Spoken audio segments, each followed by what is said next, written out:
Vamos, se inscreva, deem aquele like, façam aquele joinha e acione o sininho. Sininho tocou é uma nova postagem, é uma nova carta para emocionar você. Que saudade de você. Olha, se eu tivesse que escolher um futuro ou mesmo uma vida para minha irmã, não seria nem de perto ao que ela teve na realidade. Nós desejamos que nossos irmãos, principalmente irmãos, sejam felizes, casem bem. Mas o que aconteceu com a minha irmã por conta de um homem ignorante? Eu até diria, não sei se vagabundo, preguiçoso, sei lá, e às vezes violento. Só de eu lembrar disso me caem as lágrimas de pensar. Desde o início do casamento, a minha irmã sofria com a violência do marido. Os filhos foram nascendo, ao todo 3 filhos, e a situação com o marido sempre ruim. Aliás, nunca melhorava, só piorava. Ele não gostava de trabalhar. E minha irmã tinha que se virar nos 30, como diz o ditado, para não deixar os filhos passarem fome. A minha irmã é que tinha que se virar nos 30. Era comum minha irmã, às vezes, vir até a mim chorando. Não dá mais. Eu não aguento mais, Salete. Ele não se mexe para nada, Salete. Sabe, um homem folgado. Ele não procura trabalho, ele não me ajuda. Olha, se eu não saio por aí, ó, batalhando, vou dizer uma coisa, acho que até fome já estávamos passando. Eu sofria com o sofrimento da minha irmã. Mas pouco eu também podia ajudar. Mas pelo menos ela podia desabafar comigo. Mas, bem ou mal, você acaba ajudando também. Quer dizer, você não pode ajudar como você gostaria, mas bem ou mal nós ajudávamos. Tínhamos pena da Irani, trabalhando que nem uma condenada de diarista, lavando roupa para fora, vendendo produtos de porta em porta. Não entendíamos como ela não caía. Era muito trabalho, muito esforço para uma pessoa só. E às vezes eu comentava, a hora que a Irani cair, vou dizer, viu? Numa dessas vendas que a minha irmã fazia de porta em porta, ela contou a vida, ela desabafou a sua vida, a vida dela com o marido, a uma mulher. A uma mulher. Uma mulher que ouvia atentamente. Sabe quando a pessoa está precisando falar, a pessoa está precisando desabafar? Foi numa dessas vezes que ela foi de porta em porta para fazer lá suas vendas, que ela desabafou do marido, do que ela vivia com uma mulher que ouvia atentamente o que ela dizia. Essa mulher escutou o que a minha irmã falou e conversou com o filho dela, para ver se o filho dela podia empregar o meu cunhado em uma das empresas, já que ele era bem sucedido. Ele tinha 3 empresas. Então, ela falou, olha, escutando a sua história, eu vou falar com meu filho. Meu filho, graças a Deus, é bem sucedido. Graças a Deus. Ele me ajuda muito. Eu vou falar com ele. Quem sabe ele encontra um trabalho em uma das empresas dele para o seu marido. A minha irmã, ela saiu assim tão aliviada. Primeiro que ela desabafou o que sentia. E segundo, ficou assim um pouquinho de esperança. Vai que realmente se consegue um trabalho. E 3 dias se passaram quando minha irmã recebe um telefonema. Meu cunhado Carlos acabava de ter uma oportunidade. A mãe, para quem ela desabafou nessa venda de porta a porta, a mãe falou com o filho, contou a história que ela tinha ouvido da minha irmã, e o filho se comoveu. E 3 dias depois, essa mãe liga para minha irmã dizendo, olha, falei com meu filho falou que tem uma oportunidade para ele. Então, o meu cunhado Carlos seria empregado numa boa empresa, numa grande empresa, graças a minha irmã, ao desabafar para uma dessas mulheres que compravam dela produtos de porta a porta. A mulher, mãe de um cara que era bem sucedido, falou com o filho e o filho deu a ele um emprego. Carlos ficou feliz, Carlos ficou agradecido, o salário era bom. O que mais empolgou Carlos, o que mais empolgou o meu cunhado, é que ele e o dono da empresa, o Sérgio, acabaram se tornando muito próximos. Quer dizer, devido àquela aproximação da minha irmã com a mãe do Sérgio fez com que, quando meu cunhado chegou na empresa, o Sérgio já o conhecesse. Pela mãe dele, sabe aquela coisa? Ficaram assim muito próximos, muito amigos. E ele sabia da história do Sérgio. Aliás, o Sérgio sabia a história do meu cunhado Carlos, porque a minha irmã tinha contado para a mãe dele. A mãe dele contou para ele. Ele, então, quando recebeu o Carlos, o recebeu com muito carinho. Minha irmã, então, ficou radiante com este emprego do marido. Ela foi, inclusive, em casa me contar chorando. Só que desta vez ela chorava de felicidade. As coisas iam melhorar, as coisas vão melhorar. A partir de agora eu tenho certeza, você vê como Deus é bom. Eu, sem querer, minha irmã, eu fui comentando com uma das minhas freguesas sobre a minha vida. Eu estava tão desesperada, que desabafei. E ela disse, eu vou ver o que eu posso fazer com o meu filho. Meu filho é dono de uma empresa, 2, 3 empresas. E olha, conseguiu trabalho. O Carlos vai trabalhar, eu estou muito contente, eu estou muito feliz, eu estou até chorando. Isso é coisa de Deus. As coisas vão melhorar para o nosso lado. E eu falei, se Deus quiser, Ele vai realmente melhorar. Com o passar do tempo, Sérgio, o dono da empresa, passou a frequentar a casa da minha irmã. E uma amizade bonita nasceu entre eles. E ela muito grata por ele ter conseguido um trabalho para o marido. Assim como ela era grata à mãe do Sérgio, que conversou com o filho. E foi possível então dar um emprego. Só que nem um ano havia se passado, quando um dia o meu cunhado começa a desanimar de novo. Para a aflição e desespero da minha irmã. Um dia, estou na casa da minha irmã, quando o meu cunhado chega em casa, na casa dele, fora de hora, fora do horário, abre a porta com tudo, nervoso, e fala, pronto, saí daquela porcaria de firma, não quero mais saber. A minha irmã se desesperou, como assim saiu? A gente está melhorando, a gente está pagando todas as contas em dia, a gente tá crescendo, a gente está melhorando, e agora? Agora você vai se virar de novo. Eu não nasci para ser escravo de ninguém. Eu não nasci para ser mandado. Eu nasci para mandar. Eu não nasci para ser mandado. Eu cansei de fazer os outros ficarem ricos. Eu cansei, e eu sempre aqui, ó, na mesma. Então, eu cansei de ver os outros ficarem ricos e eu sempre na merda.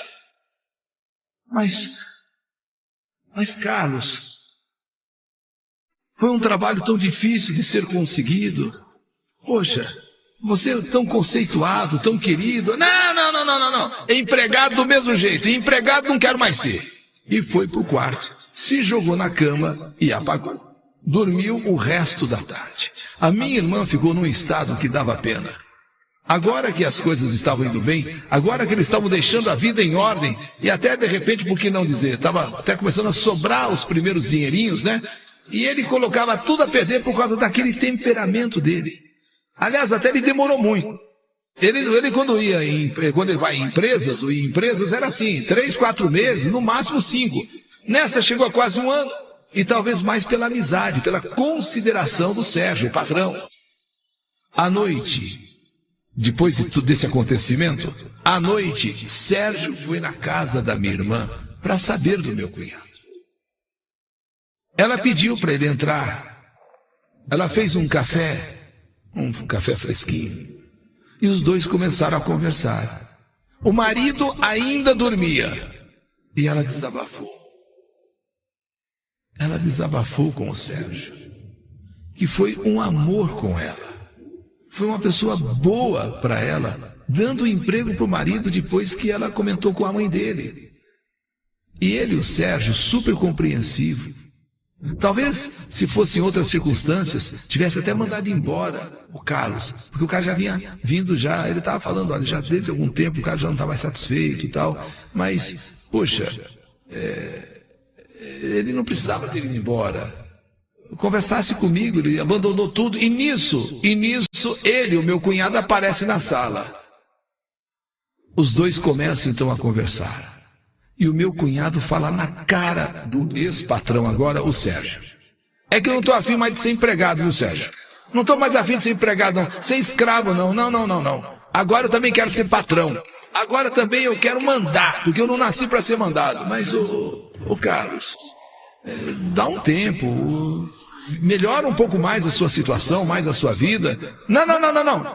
Cansei de ser empregado, já falei. Cansei de ser empregado, cansei de receber ordem. Eu agora quero ser patrão.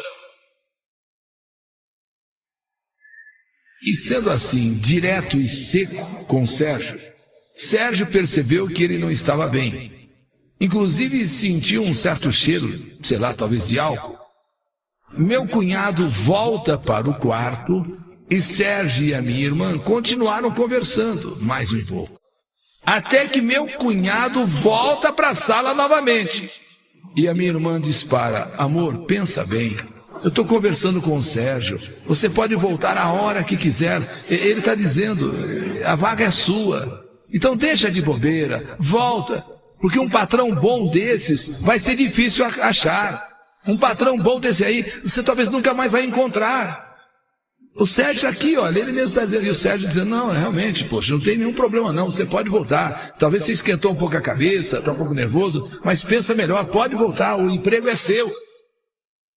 Ele, Carlos, dá um empurrão irani ao que Sérgio intervém. Ô Carlos, não. Ouça a tua mulher. Não precisa agredi-la. Ela sabe o que fala. E você tem um bom emprego. E o emprego é seu. Carlos ficou mais nervoso e nesta hora tocou Sérgio de casa. Olha, sai. Por favor, saia. Sai. Tô de saco cheio. Todo saco cheio. Uma velha, nova vida começava de novo para minha irmã. Ela já conhecia essa vida, embora fosse a partir de agora nova, mas era uma velha vida. Carlos jogado no sofá, Carlos sem fazer nada, minha irmã quase que pedindo esmola, vamos dizer assim, para ela e para os sobrinhos, voltando a ter que fazer isso, voltando a ter que fazer aquilo, voltando a ter que vender isso, vender aquilo. Sérgio ficou sabendo. O ex-patrão ficou sabendo das dificuldades e mandou uma cesta básica recheadíssima. Mandou uma cesta básica para a casa da minha irmã. A minha irmã ficou muito feliz, muito agradecida, porque estavam já estavam apertados, sem trabalho, sem emprego. O dinheiro que entrou de acerto foi um dinheiro ainda não muito grande, porque não fazia nenhum ano, e foi ele que pediu a conta. Então, bom, mas de qualquer... Agora essa cesta básica, uma enorme cesta básica, recheadíssima, e ela ficou muito contente, muito feliz e agradecida. E foi logo contar para o marido: olha, Carlos, olha quem está ajudando a gente. O Sérgio mandou essa cesta básica grande, olha só que cesta maravilhosa. Minha irmã não terminou de falar. Minha irmã não terminou de falar e o meu cunhado deu-lhe uma bofetada na cara. Foi assim, ó, pá! A minha irmã se desequilibrou e caiu sentada no sofá. Ele mandou, né? Cesta grande, cesta bonita, olha só quanta coisa, hein? Que cesta recheada. Você anda fazendo algum agradinho pro Sérgio? Hein? Você anda fazendo alguma coisa pro Sérgio pra ele estar mandando isso pra cá? Garanto que deve estar se deitando com ele, né, vagabunda? Garanto que tá se deitando com ele. Ninguém ajuda sem receber nada em troca não, sua safada. Ninguém manda cesta básica assim. Ninguém fica preocupado tanto assim não, se não está recebendo alguma coisa em troca. Por isso que vocês estão com tanta conversinha naquele dia. Eu fui pro quarto, vocês continuaram conversando. Voltei. Se eu pegar vocês dois com graça novamente, vai sobrar pros dois. Eu mato ele e mato você, desgraçado. Porque nesse angu tem caroço. Ninguém fica mandando cesta básica para casa assim só para agradar, não. Vamos dar uma cesta básica. Isso aqui tem coisa. Isso aqui tem agrado. Isso aqui tem cama. E eu não aceito. Se eu pegar mais uma vez uma coisinha de nada, eu mato você e ele. Desgraçada. Agora, Sérgio, passou a ser inimigo mortal de Carlos. Carlos passou a ter por Sérgio um ódio, uma desconfiança, um ciúme. Ele jamais podia considerar que Sérgio fosse uma pessoa que se preocupasse realmente, se preocupasse com a minha irmã, com a família, com os 3 filhos. Certa noite, Carlos saiu e bebeu. Ele, quando voltou, ele foi direto para a cozinha e pegou uma faca e começou a afiar a faca na pedra da pia. Aí olhava o fio da faca, via se a ponta estava... Então ele ia só na ponta. O que você está fazendo, Carlos? Por que você está afiando essa faca? É para a hora de eu precisar usar. É para ela funcionar. Na hora que precisar, ela tem que estar bem afiadinha. Aliás, ele olhava assim pro fio da faca, mas era um fio. Ele, inclusive, pegou assim um pelo do braço, passou a faca e cortou aquele pelinho do braço assim, para mostrar que a faca estava afiada, mas para afiar um pouquinho mais, porque ela não pode falhar, hein? Na hora que eu precisar dessa faca, ela tem que funcionar direitinho. Tá quase no ponto. Tá quase, pô, tá ficando boa, mas tá quase no ponto. A minha irmã ficou preocupada. Saiu de lado olhando. Me ligou no outro dia e perguntou se podia passar uns dias com os filhos da minha casa. Eu disse na hora, sim, claro. No dia seguinte, a minha irmã foi falar com a mãe do Carlos, sua sogra, e contou sobre o filho. Contou que o filho andava muito enciumado com o ex-patrão e que jamais aconteceu qualquer coisa, apenas o filho daquela mãe, né, que foi quem conseguiu aquele emprego e tal, ele apenas é preocupado com a família mesmo. A mãe ficou boquiaberta quando minha irmã disse para ela que o Carlos ficou horas afiando uma faca, dizendo que quando ele precisasse, aquela faca tinha que funcionar. A mãe de Carlos, sogra da minha irmã, não podia acreditar no que estava ouvindo, mas disse que ajudaria no que fosse possível. 2 dias depois, a sogra da minha irmã liga para ela. Viu? Você está sabendo do Carlos?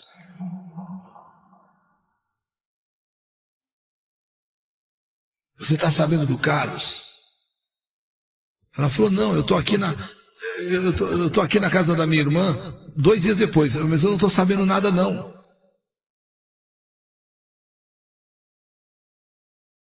Deu mais algumas horas e no outro dia, Irani e a sogra resolveram ir então à casa, porque havia no ar alguma coisa esquisita.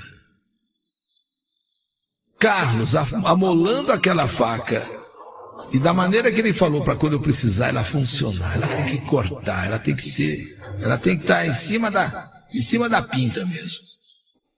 Deram mais algumas horas e no outro dia de manhã, Irani e a sogra resolveram ir até a casa de Carlos, quer dizer, a casa que era dela, com Carlos, e chamaram a polícia para ir junto, porque a sogra ligava para o filho e o filho não atendia.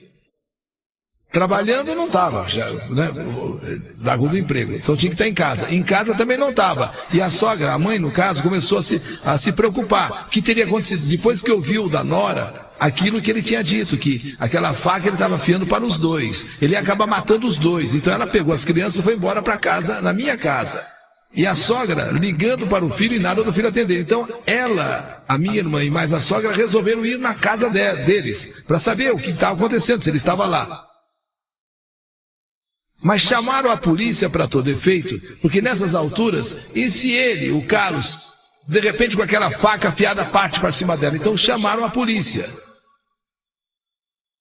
Chegaram lá e realmente não havia nada. Não havia ninguém.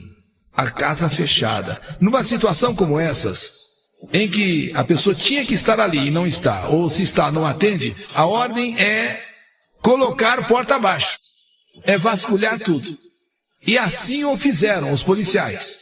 E nada de Carlos. Nenhum vestígio dele. Nenhum vestígio. Quer dizer, estava ali a casa. Nesses 2 dias que a minha irmã ficou na minha casa, Carlos sumiu, Carlos desapareceu.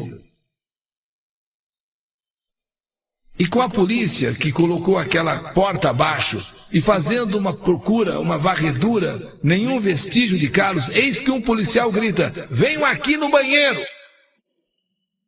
Tem um cimentado recente.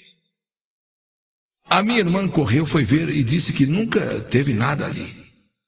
Que realmente aquele cimentado era estranho.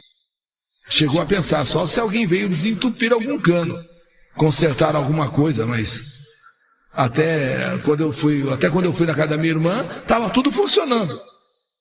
Foi então que um dos policiais deu ordem para quebrarem aquele cimento novo. A minha irmã pensou que talvez fosse, quem sabe, um conserto no encanamento. Que não tinha outra razão, não tinha outro motivo. Mas por que consertaria o encanamento se não havia nenhum tipo de entupimento ou vazamento? Foi então que o policial deu ordem para que os subalternos quebrassem aquele cimento. E assim que foram quebrando o cimento, foi saindo um cheiro. Um cheiro de... Sabe aquele cheiro? Bom, para o espanto de todos, conforme o cimento era quebrado, aquele cheiro subia. E quando finalmente abrem um buraco, o espanto. Um corpo estava ali sepultado.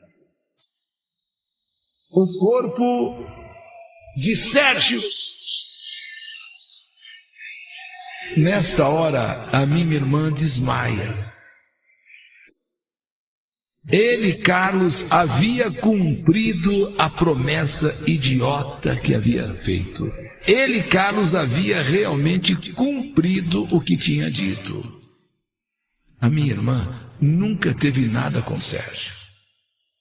Minha irmã, ela apenas tinha nesse ex-patrão do marido, por incrível que pareça, um amigo. Ele se preocupava com a família, ele procurava ajudar a família, mas foi a partir daquela cesta básica em que ela levou uma bofetada quando disse: olha, a cesta básica, olha, foi o Sérgio que mandou.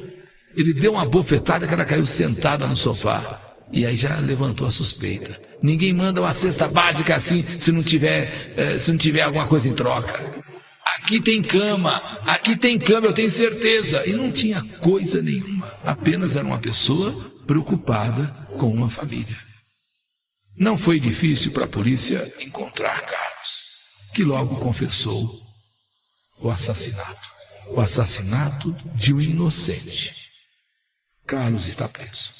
Minha irmã, abalada, tenta recomeçar a vida. Tem 3 filhos e não foi fácil para ninguém. Ninguém se conforma com o destino de Sérgio. Um homem bom que acabou sendo vítima de um ciúme doentio, ou de uma loucura, de uma mente louca, de uma mente doentia. Ninguém se conforma com o destino de Carlos, que está preso, e de Sérgio, que acabou sendo vítima de uma mente que começou a desconfiar, de um homem preguiçoso, de um homem que só sabia viver em função da mulher. Quando conseguiu um emprego, não deu valor, um dia foi embora. O ex-patrão foi na casa dele dizendo: a vaga é sua. Não aceitou, que não queria ser mais empregado, nasceu para ser patrão, nasci para ser mandado, nasci para mandar e não ser mandado. Carlos tinha tudo para ser uma pessoa boa, mas acabou com a vida dele e com a vida da família, matando principalmente alguém inocente que só queria ajudar a família. O que ele não fazia pela família, esse ex-patrão queria fazer, que era o Sérgio. A minha irmã, Irani Aparecida, eu, Salete da Silva, não nos cansamos de rezar e pedir pela alma de Sérgio. Pagou com a vida por ser uma boa pessoa, por ser um bom ex-patrão. E a minha irmã, ela sofre muito por saber que foi através dela, daquele desabafo com a dona Diva, a mãe de Sérgio, que a dona Diva falou: não, pera um pouquinho, vou falar com meu filho, ele tem aí, sabe, algumas empresas, quem sabe pode ajudar. E de fato ajudou. E durante até um bom tempo, o marido, o Carlos, o meu cunhado, até que trabalhou, mas depois foi achando problema aqui, foi achando problema ali, sabe, pessoa que de repente não quer mais saber trabalhar. Só que começou a desconfiar que houvesse alguma coisa entre ela e o ex-patrão.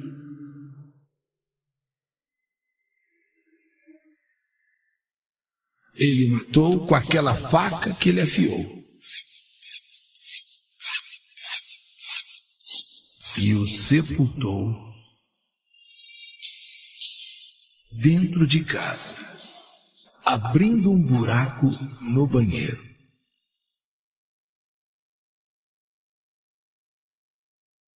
A faca que ele afiou foi com ela que ele matou. Foi preso, está preso. Mas para minha irmã é uma dor muito grande saber que um inocente pagou com a vida por querer ajudar.